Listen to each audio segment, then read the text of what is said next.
ബൈബിളിലൂടെ ഒരു തീർത്ഥാടനം.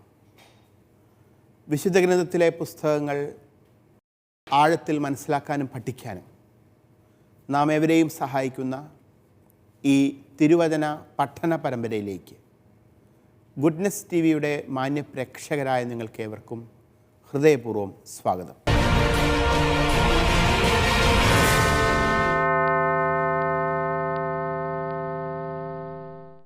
തോബിത്തിൻ്റെ പുസ്തകമാണ് ഈ ദിനങ്ങളിൽ നാം പഠനവിധേയമാക്കിക്കൊണ്ടിരിക്കുന്നത്.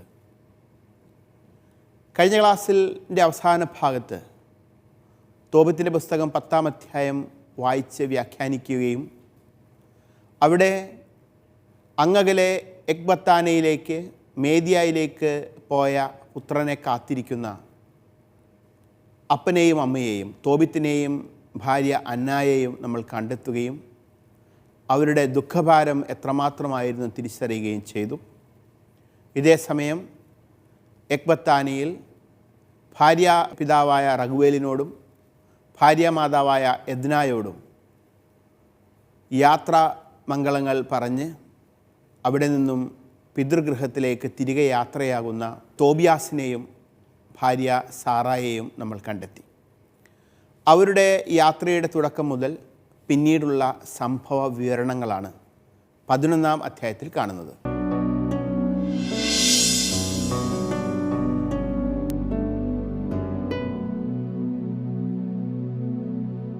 ഇന്നത്തെ ക്ലാസ്സിൽ നമുക്ക് തോബിത്തിൻ്റെ പുസ്തകത്തിൻ്റെ 11-ാം അധ്യായത്തെ പഠന വിധേയമാക്കാം. 11-ാം അധ്യായത്തിലെ പ്രധാന പ്രതിപാദ്യ വിഷയം തോബിയാസിൻ്റെയും സാറായുടെയും നിനവയിലേക്കുള്ള തിരികെ യാത്ര, തോബിത്തിന് ലഭിക്കുന്ന അത്ഭുതകരമായ സൗഖ്യം, മരുമകൾ സാറായിക്ക് തോബിത്തിൻ്റെ ഭവനത്തിലേക്ക് ലഭിക്കുന്ന സുസ്വാഗതം. ഇത്രയും കാര്യങ്ങളാണ് പ്രധാനപ്പെട്ട പ്രതിപാദ്യ വിഷയങ്ങൾ. ഈ അധ്യായത്തിൻ്റെ 11-ാം അധ്യായത്തിൻ്റെ ഉള്ളടക്കം എന്ത് എന്ന് തുടക്കത്തിൽ തന്നെ നമുക്കൊന്ന് പരിശോധിക്കാം. തോബിത്തിൻ്റെ പുസ്തകം 11-ാം അധ്യായത്തിൻ്റെ 1 മുതൽ 6 വരെയുള്ള തിരുവചനങ്ങളിൽ നിനവയിലേക്കുള്ള തിരികെ യാത്രയെക്കുറിച്ചാണ് പറയുന്നത്. തീർച്ചയായും തോബിയാസും ഭാര്യ സാറായും മറ്റ് പരിവാരങ്ങളുമെല്ലാം ചേർന്ന് റഫായേൽ എന്ന അസറിയാസ് എന്നുകൂടി വിളിപ്പേരുള്ള ദൈവദൂതൻ്റെ നേതൃത്വത്തിൽ എക്ബത്താനയിൽ നിന്നും നിനവയിലേക്ക് നടത്തുന്ന തിരികെ യാത്രയെക്കുറിച്ചുള്ള ചെറിയ വിവരണമാണ് 11-ാം അധ്യായത്തിൻ്റെ 1 മുതൽ 6 വരെയുള്ള തിരുവചനത്തിൽ നമ്മൾ കാണുന്നത്. രണ്ടാമതായി 11-ാം അധ്യായം 7-8 തിരുവചനങ്ങളിൽ റഫായേൽ മാലാഖ തോബിയാസിനോട് ചില കാര്യങ്ങൾ പറയുകയാണ്. പ്രധാനമായും പിതാവായ തോബിത്തിൻ്റെ രോഗസൗഖ്യവുമായി ബന്ധപ്പെട്ടുള്ള ചില നിർദ്ദേശങ്ങളാണ് നൽകുന്നത്. അതിനെ സംബന്ധിച്ചാണ് നമ്മൾ 11-ാം അധ്യായത്തിൻ്റെ 7-8 തിരുവചനങ്ങളിൽ കാണുന്നത്. 11-ാം അധ്യായത്തിൻ്റെ 9 മുതൽ 13 വരെയുള്ള തിരുവചന ഭാഗത്ത് തോബിത്തിന് ലഭിക്കുന്ന അത്ഭുതകരമായ രോഗസൗഖ്യത്തെക്കുറിച്ച്, അദ്ദേഹത്തിൻ്റെ അന്ധത പരിപൂർണമായി എടുത്തു മാറ്റപ്പെടുന്നതും വീണ്ടും കാണാൻ സാധിക്കുന്ന, കാഴ്ച തിരികെ ലഭിക്കുന്ന, കാഴ്ചയുടെ വസന്തത്തിലേക്ക് കണ്ണു തുറക്കാൻ സാധിക്കുന്ന ദൈവാനുഗ്രഹത്തിൻ്റെ നിമിഷങ്ങളെ നമ്മൾ അവിടെ കാണുന്നു. അതിനുശേഷം 11-ാം അധ്യായത്തിൻ്റെ 14-15 തിരുവചനങ്ങളിൽ ഇപ്രകാരം കാഴ്ച തിരികെ ലഭിച്ച തോബിത്ത് ദൈവത്തെ ഹൃദയം തുറന്ന് സ്തുതിക്കുന്ന, കൃതജ്ഞതാ പ്രാർത്ഥന നടത്തുന്ന ഭാഗമാണ് നമ്മൾ കാണുന്നത്. ഈ അധ്യായത്തിൻ്റെ ഏറ്റവും അവസാനത്തെ ഭാഗത്തേക്ക് വരുമ്പോൾ 11-ാം അധ്യായത്തിൻ്റെ 16 മുതൽ 19 വരെയുള്ള തിരുവചന ഭാഗത്ത് മരുമകളായ സാറായിക്ക് സുസ്വാഗതമോതുന്ന തോബിത്തിനെ നമ്മൾ കണ്ടുമുട്ടും. ഈ പുസ്തകത്തിൻ്റെ ഓരോ ഭാഗങ്ങളും കൂടുതൽ വിശദമായി വായിച്ച് വ്യാഖ്യാനിച്ചുകൊണ്ട് മനസ്സിലാക്കാൻ നമുക്ക് ശ്രമിക്കാം. 11-ാം അധ്യായത്തിൻ്റെ 1 മുതൽ 6 വരെയുള്ള തിരുവചനങ്ങളാണ് നമ്മൾ ആദ്യമായി വായിക്കുന്നത്. ഈ സമയം സാധിക്കുമെങ്കിൽ നിങ്ങളെല്ലാവരും വിശുദ്ധ ഗ്രന്ഥം ഒന്ന് കയ്യിലെടുക്കുന്നത് നല്ലതാണ്. നമുക്ക് ഒരുമിച്ച് ഈ തിരുവചന ഭാഗം വായിക്കാം. 11-ാം അധ്യായത്തിൻ്റെ 1 മുതൽ 6 വരെയുള്ള തിരുവചനങ്ങൾ. യാത്ര മംഗളമാക്കിയതിന് ദൈവത്തെ സ്തുതിച്ചുകൊണ്ട് തോബിയാസ് മടങ്ങിപ്പോയി. അവൻ രഘുവേലിനും അവൻ്റെ ഭാര്യ യദ്നായ്ക്കും മംഗളം നേർന്നു. യാത്ര ചെയ്ത് അവർ നിനവേയ്ക്ക് അടുത്തെത്തി. അപ്പോൾ റഫായേൽ തോബിയാസിനോട് പറഞ്ഞു, സഹോദരാ, ഏത് നിലയിലാണ് പിതാവിനെ നീ വിട്ടുപോകുന്നതെന്ന് ഓർക്കുന്നില്ലേ? നമുക്ക് വേഗം നിൻ്റെ ഭാര്യയ്ക്ക് മുൻപേ പോയി വീട്ടിൽ വേണ്ട ഒരുക്കങ്ങൾ ചെയ്യാം. മത്സ്യത്തിൻ്റെ കയ്പ കൂടി എടുത്തുകൊള്ളൂ. അവർ പോയി.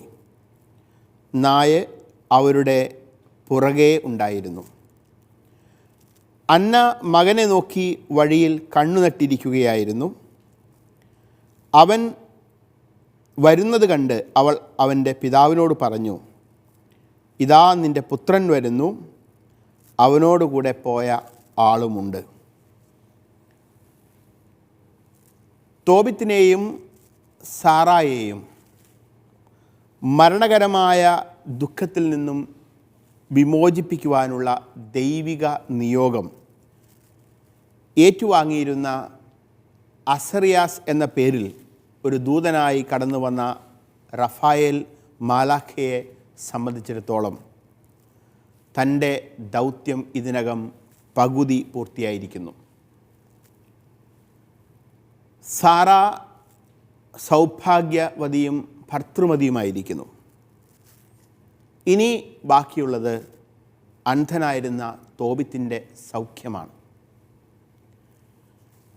ഇപ്പോൾ തോബിയാസ് എന്ന പുത്രനേക്കാളും തോബിത്തിൻ്റെ കാര്യത്തിൽ അതീവ ശ്രദ്ധാലുവായി വായനക്കാരായ നമ്മുടെ മുമ്പിൽ വരുന്നത് റഫായേൽ മാലാഖ തന്നെയാണ്.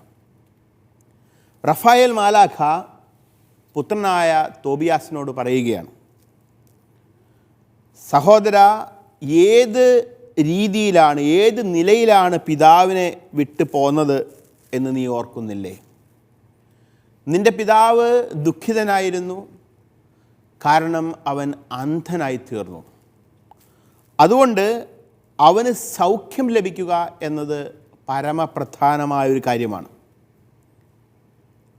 അതിനാൽ നമുക്ക് വേഗം നിൻ്റെ ഭാര്യയ്ക്ക് മുൻപേ പോയി വീട്ടിൽ വേണ്ട ഒരുക്കങ്ങൾ ചെയ്യാം.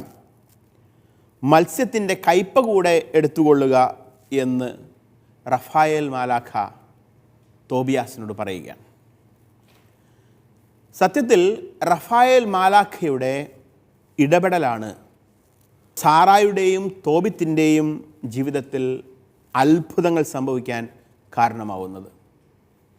അതിനായി തീർച്ചയായും റഫായേൽ മാലാഖയ്ക്ക് തോബിയാസിൻ്റെ സഹകരണം ആവശ്യമാണ്. അതാണ് ഇവിടെ മാലാഖ തോബിയാസിനോട് പറയുന്നത്, നിൻ്റെ കൂടെ സഹകരണത്തോടെയാണ് എനിക്ക് നിൻ്റെ പിതാവിൻ്റെ രോഗാവസ്ഥയിൽ ഇടപെടാൻ സാധിക്കുകയുള്ളൂ. അതുകൊണ്ട് മത്സ്യത്തിൻ്റെ കയ്പ കൂടി എടുത്തുകൊണ്ട് നമുക്ക് മുൻപേ പോകാം. പലപ്പോഴും ദൈവത്തിൻ്റെ കാരുണ്യം അത്ഭുതകരമായ വിധത്തിൽ വ്യക്തികളുടെ ജീവിതത്തിൽ സംഭവിക്കുന്നത് ദൈവം തിരഞ്ഞെടുത്ത മറ്റ് മനുഷ്യരിലൂടെയാണ് എന്ന് ഈ സംഭവം വ്യക്തമാക്കുകയാണ്.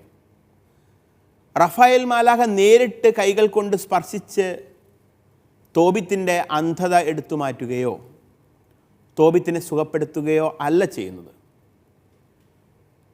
മനുഷ്യരായ വ്യക്തികളുടെ, തോബിയാസിൻ്റെ സഹകരണം ദൈവത്തിൻ്റെ അത്ഭുത പ്രവൃത്തികൾ നടക്കുന്നതിന് ആവശ്യമാണ്. അങ്ങനെ റഫായേൽ മാലാഖയുടെ നിർദ്ദേശങ്ങൾ അനുസരിക്കുക മൂലം തോബിയാസ് ഇവിടെ ദൈവാനുഗ്രഹത്തിൻ്റെ ഉപകരണമായി തീരുകയാണ്. ഈ സമയം നമ്മൾ ഓർക്കേണ്ടത്, പലപ്പോഴും ദൈവം നാം ഓരോരുത്തരെയും ദൈവാനുഗ്രഹത്തിൻ്റെ ഉപകരണങ്ങളായി ഉപയോഗിക്കാറുണ്ട്. അതിനായി ഒരേ ഒരു കാര്യം മാത്രമാണ് ആവശ്യമായിട്ടുള്ളത്, നാം അനുസരിക്കാൻ തയ്യാറാകണം എന്നുള്ളതാണ്. ദൈവത്തെ അനുസരിക്കാൻ, നമ്മെ നിരന്തരം അനുധാവനം ചെയ്തുകൊണ്ടിരിക്കുന്ന നമ്മുടെ മാലാഖയെ, കാവൽ മാലാഖയെ അനുസരിക്കാൻ, നമ്മുടെ ഹൃദയത്തിൽ നിന്നും ഉയരുന്ന ദൈവത്തിൻ്റെ സ്വരത്തെ അനുസരിക്കാൻ നമ്മൾ തയ്യാറാകുമ്പോൾ തീർച്ചയായും നമ്മുടെ ജീവിതം അനേകരുടെ കണ്ണീര് ഒപ്പുന്നതിന്, അനേകരുടെ ദുരിതങ്ങളിൽ ആശ്വാസമായി തീരുന്നതിന്, സങ്കടങ്ങളിൽ ഒരു സമാശ്വാസത്തിൻ്റെ ദൂതായി മാറുന്നതിന് ദൈവം ഉപയുക്തമാക്കും എന്ന് ഈ സംഭവത്തിലൂടെ വ്യക്തമാക്കുകയാണ്.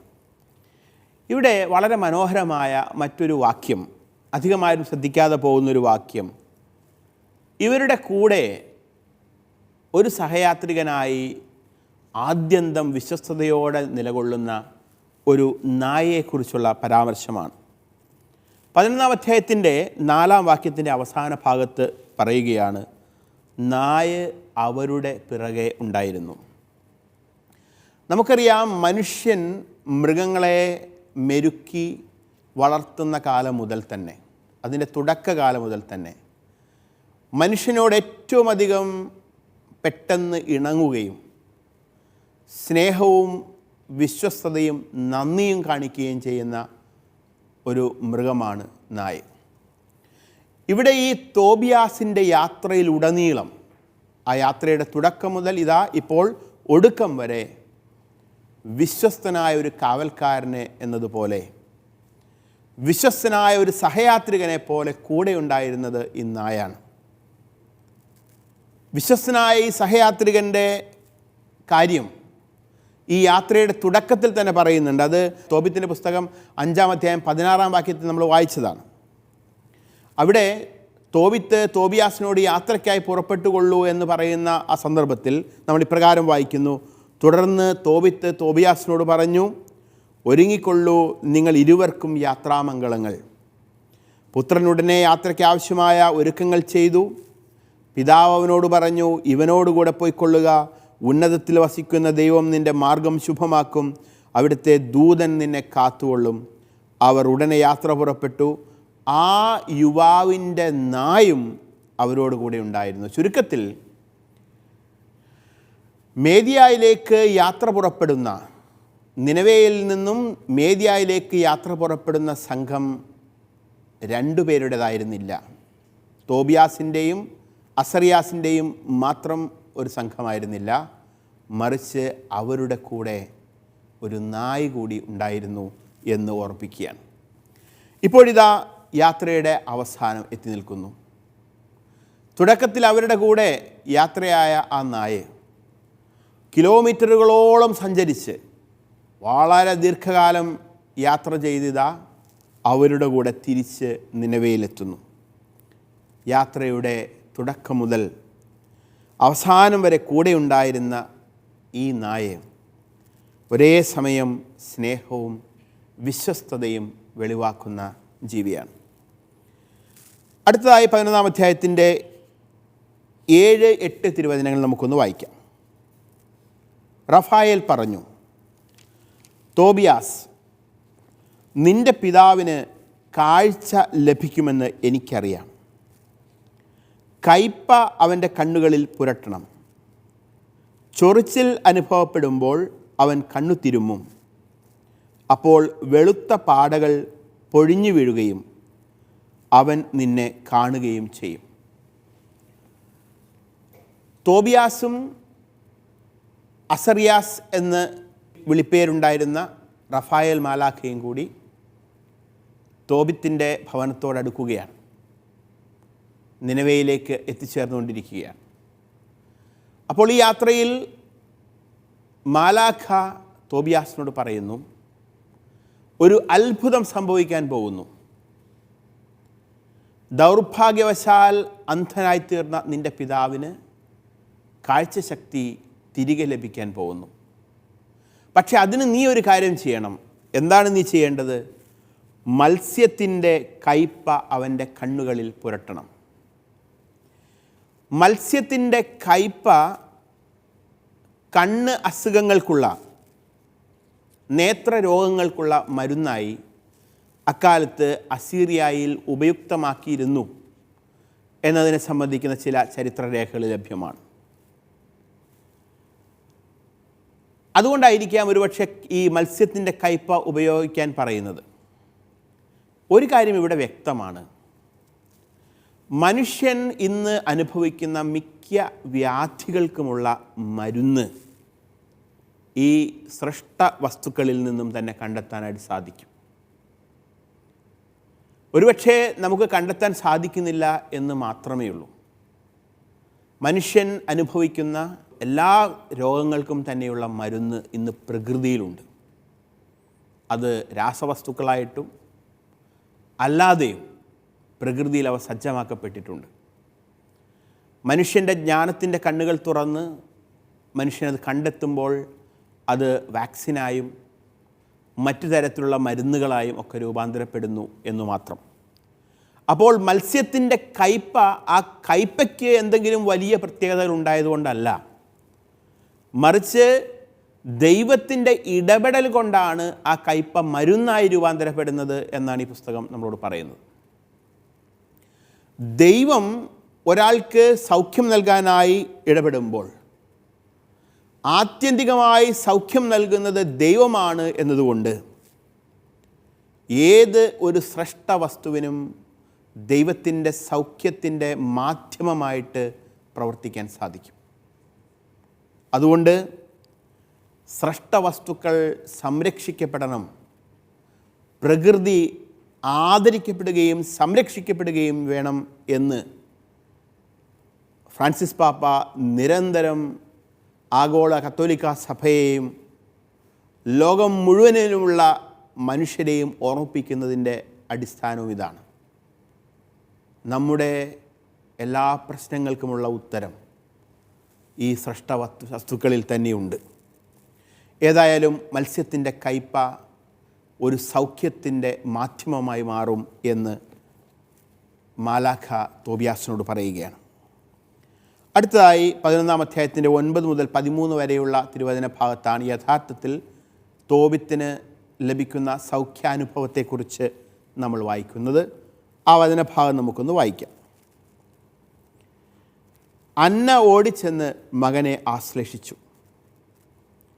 അവൾ അവനോട് പറഞ്ഞു, എൻ്റെ കുഞ്ഞെ, നിന്നെ കാണാൻ എനിക്ക് ഇടയായി. ഇനി മരിക്കാൻ ഞാൻ ഒരുക്കമാണ്. അവർ ഇരുവരും കരഞ്ഞു. വാതിൽക്കലേക്ക് വരുമ്പോൾ തോബിത്തിന് കാലിടറി. പുത്രൻ ഓടിയെത്തി പിതാവിനെ താങ്ങി. കണ്ണുകളിൽ കയ്പ പുരട്ടിക്കൊണ്ട് അവൻ പറഞ്ഞു, പിതാവേ, സന്തോഷമായിരിക്കൂ. ചൊറിച്ചിൽ തോന്നിയപ്പോൾ തോബിത്ത് കണ്ണു തിരുമി. വെളുത്ത പാട കൺകോണുകളിൽ നിന്ന് പൊഴിഞ്ഞു വീണു. വളരെ ഹൃദയസ്പൃക്കായ ഒരു വചനഭാഗമാണിത്. വിദൂരത്തേക്ക് യാത്രയായ മകൻ്റെ തിരികെ വരവും കാത്തിരിക്കുന്ന അമ്മ. അതിനിടയിൽ അവൾ ശങ്കിച്ചു, തൻ്റെ മകൻ തോബിത്ത് അകാലത്തിൽ മരണപ്പെട്ടു പോയിട്ടുണ്ടാകുമോ? എന്തുകൊണ്ടാണ് അവൻ തിരികെ വരാൻ താമസിക്കുന്നത്? അങ്ങനെ പ്രാർത്ഥനയിലും കണ്ണീരിലും അവൾ ദിവസങ്ങൾ മുൻപോട്ട് നീക്കി. ദിവസത്തിൻ്റെ പല സമയങ്ങളിൽ അവൾ ആ വഴിയിലേക്ക് നോക്കി ഇരിക്കുമായിരുന്നു. അങ്ങനെ ഇരിക്കുന്ന ഒരു ദിനം ഇതാ മകൻ തിരികെ വരുന്നു. അത്യധികം സന്തോഷത്തോടെ അമ്മ മകൻ്റെ അടുത്തേക്ക് ഓടിച്ചെല്ലുന്നു, അവനെ കെട്ടിപ്പിടിക്കുന്നു. എന്നിട്ട് മകനോട് പറയുകയാണ്, മകനെ, ഇനി ഈ അമ്മയ്ക്ക് മരിച്ചാലും കുഴപ്പമില്ല. കാരണം അത്രയധികം ഉത്കണ്ഠയോടെ വ്യാധിയോടെയാണ് ഞാൻ നിന്നെ കാത്തിരുന്നത്. ഒരിട നീ മരിച്ചുപോയി എന്ന്, എനിക്ക് നിന്നെ നഷ്ടമായിപ്പോയി എന്ന് ഞാൻ കരുതി. പക്ഷേ ഇതാ നീ ജീവനോടെ തിരികെ എത്തിയിരിക്കുന്നു. ഇതേ അനുഭവത്തിലൂടെ തന്നെയാണ് തോബിത്ത് എന്ന പിതാവും കടന്നു പോകുന്നത്. മകൻ്റെ കാൽപ്പെരുമാറ്റം വിദൂരതയിൽ കേട്ടപ്പോൾ അന്ധനായിരുന്ന അവൻ അതിവേഗം പുറത്തേക്ക് ഓടുകയാണ്. അങ്ങനെ വാതിൽക്കലേക്ക് വരുമ്പോൾ അന്ധനായിരുന്നത് കൊണ്ട് തന്നെ അവൻ്റെ കാലിടറി അവൻ വീഴാൻ പോയി. അങ്ങനെ കാലിടറിയ പിതാവിനെ ഓടിച്ചെന്ന് താങ്ങി നിർത്തുന്ന പുത്രൻ. പിതാവിൻ്റെ വാർദ്ധക്യത്തിൽ അവൻ്റെ രോഗാവസ്ഥയിൽ അവന് കാലിടറുമ്പോൾ അവൻ നിലത്ത് വീണു പോകാതെ, അവന് വീഴ്ച സംഭവിക്കാതെ അവനെ താങ്ങി നിർത്തുന്നവനാണ് പുത്രൻ. ഇവിടെ സ്നേഹം തന്നെയായ മാതാപിതാക്കളെയും അവരെ താങ്ങി നിർത്തുന്ന പുത്രനെയും നമ്മൾ കാണുകയാണ്. സ്നേഹമുള്ളവരെ, യഥാർത്ഥത്തിൽ എന്താണ് ഒരു പുത്രൻ്റെ, ഒരു പുത്രിയുടെ ധർമ്മം? മാതാപിതാക്കളോടുള്ള ഒരു പുത്രൻ്റെയും പുത്രിയുടെയും കടമ എന്താണ് എന്ന് ഈ ചെറിയ വചനത്തിലൂടെ തിരുവചനം നമ്മളെ ഓർപ്പിക്കുന്നു. നിൻ്റെ പിതാവിൻ്റെ കാലിടറുമ്പോൾ അവനെ താങ്ങാൻ ഉള്ള ഉത്തരവാദിത്തമാണ് പുത്ര നിനക്കുള്ളത്. നിൻ്റെ അമ്മയുടെ കണ്ണീർ കടലിൽ പുഞ്ചിരിയുടെ സൂര്യോദയം സമ്മാനിക്കാനുള്ള നിയോഗമാണ് ഒരു പുത്രനും പുത്രിക്കുമുള്ളത് എന്ന് ഈ തിരുവചനം നമ്മളെ ഓർമ്മിപ്പിക്കുകയാണ്. അതല്ലാതെ വാർദ്ധക്യത്തിൽ കാലിടറുമ്പോൾ, കാഴ്ച മങ്ങുമ്പോൾ അവരെ ഉപേക്ഷിച്ച് കടന്നു കളയുന്ന പുത്രനും പുത്രിയും യഥാർത്ഥത്തിൽ അവരുടെ ധർമ്മം നിർവഹിക്കുന്നില്ല എന്ന് നാം ഓർക്കണം. അതുപോലെ മരിച്ചുപോയി എന്ന് കരുതപ്പെട്ട മക്കൾ വീണ്ടും മാതാപിതാക്കളുമായി ചേരുമ്പോൾ ഉണ്ടാകുന്ന വലിയ ആനന്ദം ഇവിടെ നമ്മൾ കാണുകയാണ്. മരിച്ചുപോയി എന്ന് കരുതപ്പെട്ട കുഞ്ഞ് വീണ്ടും മാതാപിതാക്കളോട് ചേരുമ്പോൾ ഉണ്ടാകുന്ന വലിയ ആനന്ദം. ഇത് പഴയ നിയമത്തിലും പുതിയ നിയമത്തിലും ഈ ആനന്ദത്തെക്കുറിച്ച് വിശദീകരിക്കുന്നുണ്ട്. ഉദാഹരണത്തിന് ഉൽപ്പത്തി പുസ്തകത്തിൻ്റെ 46-ാം അധ്യായം 29-30 വാക്യങ്ങളിൽ താൻ മരിച്ചുപോയി എന്ന് കരുതിയിരുന്ന തൻ്റെ പ്രിയപുത്രൻ ജോസഫ് ജീവിച്ചിരിക്കുന്നു എന്ന് കേട്ടപ്പോൾ യാക്കോബിനുണ്ടായ വലിയ ആനന്ദത്തെക്കുറിച്ച് അവിടെ നമ്മൾ വായിക്കുന്നുണ്ട്. ഇവിടെ ഇതാ മരിച്ചുപോയി എന്ന് തങ്ങൾ കരുതിയ തങ്ങളുടെ പ്രിയപുത്രൻ തോബിയാസ് തിരികെ വരുമ്പോൾ അത്യധികം ആനന്ദിക്കുന്ന അമ്മ അന്നായെയും പിതാവ് തോബിത്തിനെയും നമ്മൾ കണ്ടുമുട്ടുന്നു. ഇതേ സന്തോഷത്തെക്കുറിച്ച് പുതിയ നിയമത്തിൽ ഈശോ സൂചിപ്പിക്കുന്നുണ്ട്. വിശുദ്ധ ലൂക്ക അറിയിച്ച സുവിശേഷത്തിൻ്റെ 15-ാം അധ്യായത്തിൽ ഈശോയുടെ ഉപമകളിൽ നമുക്ക് ഒരിക്കലും മറക്കാൻ സാധിക്കാത്ത ധൂർത്തപുത്രൻ്റെ ഉപമയിൽ പിതാവ് പറയുന്നതും ഇതാണ്: തൻ്റെ പുത്രൻ മൃതനായിരുന്നു, അവനിതാ തിരികെ ഭവനത്തിലേക്ക് എത്തുന്നു. മൃതനെന്ന് കരുതിയിരുന്ന മകൻ തിരികെ ഭവനത്തിലെത്തുന്ന സമയം പിതാവിന് ഭവനത്തിനുണ്ടാകുന്ന ആനന്ദം പിന്നീട് വലിയ ഒരു വിരുന്നിലേക്ക് നയിക്കുന്നത് നമ്മൾ കാണുന്നുണ്ട്.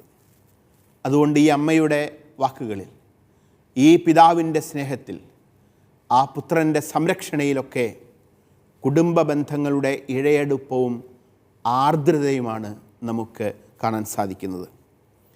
അടുത്തതായി 11-ാം അധ്യായത്തിൻ്റെ 14-15 തിരുവചനങ്ങളിൽ തോബിത്ത് സൗഖ്യം ലഭിച്ച ഉടനെ നടത്തുന്ന ഒരു കൃതജ്ഞതാ പ്രാർത്ഥനയാണ് നമ്മൾ കാണുന്നത്.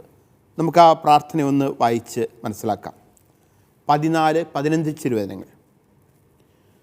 അപ്പോൾ അവൻ പുത്രനെ കണ്ടു, അവനെ ആലിംഗനം ചെയ്ത് കരഞ്ഞുകൊണ്ട് പറഞ്ഞു: ദൈവമേ, അങ്ങ് വാഴ്ത്തപ്പെട്ടവനാണ്, അങ്ങയുടെ നാമം എന്നേക്കും വാഴ്ത്തപ്പെട്ടതാണ്. അവിടുത്തെ വിശുദ്ധ ദൂതന്മാരും വാഴ്ത്തപ്പെട്ടവരാണ്. അവിടുന്ന് എനിക്ക് ദുരിതങ്ങൾ അയച്ചു, എന്നാലും എന്നോട് കരുണ കാട്ടി. ഇതാ എൻ്റെ മകൻ തോബിയാസിനെ ഞാൻ കാണുന്നു. അവൻ്റെ മകൻ സന്തോഷത്തോടെ വീട്ടിനുള്ളിൽ പ്രവേശിച്ച് മേദിയായിൽ തനിക്ക് സംഭവിച്ച വലിയ കാര്യങ്ങൾ പിതാവിനെ അറിയിച്ചു. വളരെ ഹ്രസ്വമായ ഒരു പ്രാർത്ഥന. ദൈവമേ, അങ്ങ് വാഴ്ത്തപ്പെട്ടവനാകുന്നു, അവിടുത്തെ നാമം വാഴ്ത്തപ്പെട്ടതാണ്, അവിടുത്തെ വിശുദ്ധ ദൂതന്മാർ അവരും വാഴ്ത്തപ്പെട്ടവരാണ്. ദുരിതങ്ങൾ എൻ്റെ ജീവിതത്തിൽ സംഭവിച്ചെങ്കിലും അവിടുന്ന് എന്നോട് കാണിച്ച കരുണ എത്ര വലുതാണ്. സത്യത്തിൽ ഈ പ്രാർത്ഥനയിൽ തോബിത്തിൻ്റെ ജീവിത പ്രമാണം അടങ്ങിയിരിക്കുകയാണ്. 3 തരത്തിലാണ് തോബിത്ത് ദൈവത്തെ വാഴ്ത്തിയത്. ദൈവമേ, അങ്ങ് വാഴ്ത്തപ്പെട്ടവനാകുന്നു, അങ്ങയുടെ നാമം വാഴ്ത്തപ്പെട്ടതാകുന്നു, അവിടുത്തെ വിശുദ്ധ ദൂതരും വാഴ്ത്തപ്പെട്ടതാകുന്നു എന്ന് 3 വിധത്തിൽ ദൈവത്തെ സ്തുതിച്ച് നന്ദി പറയുന്ന തോബിത്തിനെ നമ്മളിവിടെ കാണുന്നു. അതോടൊപ്പം തന്നെ ദൈവത്തിൻ്റെ കരുണയെ ഓർക്കുകയാണ്. തീർച്ചയായും ജീവിതത്തിൽ ദുരിതങ്ങൾ ഉണ്ടായിട്ടുണ്ട്. നന്മ ചെയ്തിട്ടും താൻ ഒരുപാട് ദുരിതങ്ങളിലൂടെ കടന്നു പോകേണ്ടതായിട്ട് വന്നിട്ടുണ്ട്. പക്ഷേ താൻ ചെയ്ത നല്ല പ്രവൃത്തികൾക്കെല്ലാം ദൈവമിതാ പ്രതിഫലം നൽകുന്നു. ജീവിതത്തിൽ ദുരിതങ്ങളുണ്ടാകാം. ദൈവത്തെ ഒരിക്കലും ഉപേക്ഷിക്കാതിരിക്കുക. ദൈവം നമ്മെയും ഉപേക്ഷിക്കുകയില്ല. ദൈവത്തെ ഒരിക്കലും ഉപേക്ഷിക്കാതിരിക്കുക. ദൈവം നമ്മെയും ഉപേക്ഷിക്കുകയില്ല എന്ന് തോബിത്ത് ഈ പ്രാർത്ഥനയിലൂടെ നമ്മെ ഓർമ്മിപ്പിക്കുകയാണ്. തുടർന്നുള്ള വചനഭാഗങ്ങൾ അടുത്ത ക്ലാസ്സിൽ നമുക്ക് വായിച്ച് വ്യാഖ്യാനിക്കാം.